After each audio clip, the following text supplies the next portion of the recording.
Magandang araw po, welcome po sa aking channel, Love9 TV. Patalasasan po, meron po ba kayong mga properties na napapabayaan or non-performing assets? Plan nyo yung ibenta, pero wala kayong oras pagbibenta nito. Kung ito'y pagkakatiwala nyo po sa amin, tawag lang po kayo sa aking numero. Usap po tayo, gawan ko po ng video for free. Yes, libre po, wala po kayong babayaran. Tutulungan pa namin kayong mabenta ang inyong property. Kami na po bala sa marketing, sa boosting or paid ads. Even sa tripping, hindi na po kayo mapapagod sa pag-entertain ng mga buyers. Kami na po bala sa lahat. Tawag lang po kayo. Nandito po tayo ngayon sa Batulao Art Escapes. Isang exclusive subdivision na meron pong amenities gaya ng clubhouse, swimming pool, parks and playgrounds, at basketball court. Napakatahimik po ng lugar, sariwang hangin, at malamig po ang klima. Malayo na rin po ito sa 14 kilometers danger zone ng Taal Volcano. Kung seguridad naman po pag-uusapan, meron pong 24 hours security. At ito po'y along the highway. Kaya accessible din po ito ng public transportation. At ito po'y income generating. Once na ipasok nyo po sa Airbnb. Kasi po yung mga ibang unit dito ay nasa Airbnb na rin. Yan po, tunghen nyo po itong very relaxing na kapaligiran. Napakaganda po, napakalinis, at maaliwalas. Ito po yung tinutukoy ko kanina na basketball court.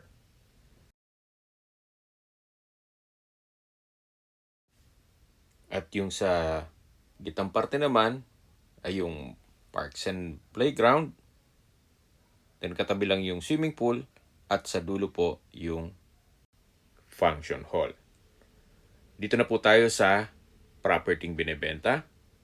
At po yung duplex, yung sa kabila po ay hindi pa nagagawa o wala pa pong may-ari. Ito pong property ay halos bago pa. Gawa ng nasa ibang bansa po si owner. May lot area po ito na 60 square meters at may floor area na 62 square meters. Napakaganda po ng disenyo, very artistic at modern design. Meron po itong covered car garage at ito po yung main door na may disenyo na glass walls. Samahan niyo po ako, pasok po tayo. Ito po yung living area, dining area at yung formal kitchen. Then sa dulo po ay may sliding glass door. Ito naman po yung hagdan. At sa ilalim po nito ay meron pong powder room. Maayos ng toilet fixtures, naka-tile bathroom wall. Yan po'y halos bago pa at hindi naman nagagamit ni owner. Kaya po nang sabi ko sa inyo kanina, nasa ibang bansa po sila. So mula po dito, yan po yung kitchen countertop, may range hood, may stainless sink with faucet, at kitchen cabinet. Ito pong napwestohan ko ay yung dining area. Check po natin itong likod ng bahay kung saan pwede nyo po itong lagyan ng service area at dirty kitchen. At may bakod na po sa likod, yung property line. So ito naman po yung hagdan. Samahan nyo po ako, akyat po tayo.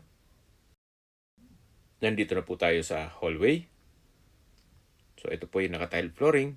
Then yan po yung common toilet and bath. At ito naman po yung unang kwarto. Malaki naman po ang espasyo nito. At napaganda po ng disenyo itong glass window and wall. Meron na po itong window type aircon. Pulido ang pagkapintura ng ceiling at wall. Meron din po itong pin lamps.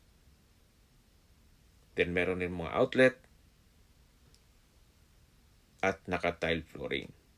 At meron din pong from floor to ceiling na wardrobe o built-in cabinet. Labas po tayo. So yan po yung hagdan, matatanong natin. At ito naman yung pangalawang kwarto. Kung saan malaki din ang espasyo, meron din pong glass window, pulido din ang pagkapintura, may mga outlet sa gilid nito, at meron pong from floor to ceiling na wardrobe. Labas po tayo para check natin yung common toilet and bath. Maayos naman po ang toilet fixtures nito. Naka-tile bathroom wall, may bathroom window, bathroom sink, water closet, at meron pong shower.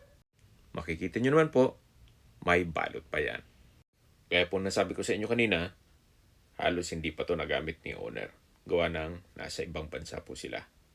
At dalawa po ang bahay niya dito. So yan po yung mga kwarto at yung common toilet and bath. Bababa na po tayo. Meron pong staircase glass window na nag-serves as natural sunlight. Itong staircase wall ay pulido rin ang pagkapintura. Habang naglilibot po tayo, pag-usapan na natin ang distance, location at travel time. Mula po sa Welcome Arc Nasugbo, ang distance is 3.4 kilometers at ang travel time is 5 minutes. Mula naman po sa Twin Lakes, ang distance is 5.3 kilometers at ang travel time is 8 minutes. Mula naman po sa mga beach resort sa Nasugbu, Batangas, ang distance is 28.7 kilometers at ang travel time is 35 minutes. Nandun na rin po ang bayan mismo ng Nasugbu, public market, groceries, convenience store, remittance center, banks, schools, church, at hospital. Yan po yung lagi kong binabanggit sa inyo na dapat yung i-consider sa paghanap ng property, yung meron pong malapit na hospital.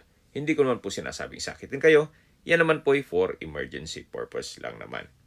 At mula naman po sa Tagaytay Rotonda, ang distance is 18.6 kilometers at ang travel time is 50 minutes.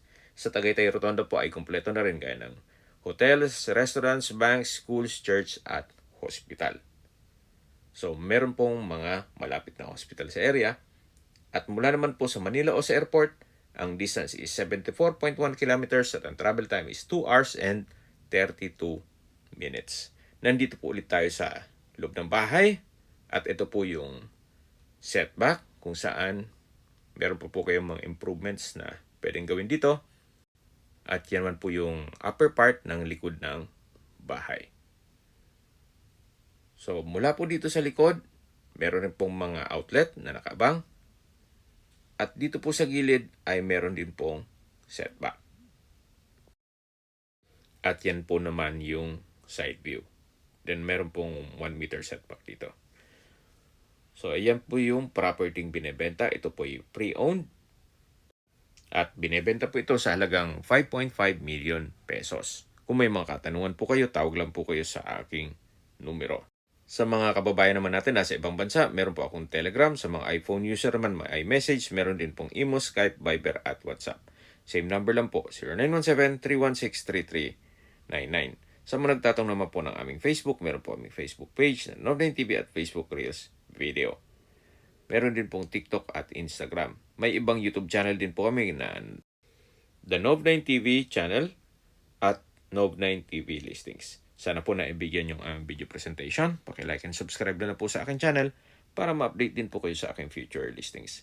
Kung sakali po hanap nyo yung mas malaking sukat na lupa, meron din po kami ibang listings na pwede nyong pagpilian. Huwag po kayong mag-atubiling tumawag sa amin, then let us know your budget para malaman namin kung anong property pwede namin ilok sa inyo. Sa lahat pong viewers, subscriber at nagtiwala po sa amin, salamat po sa suporta. Ingat po kayo lagi at yung pamilya.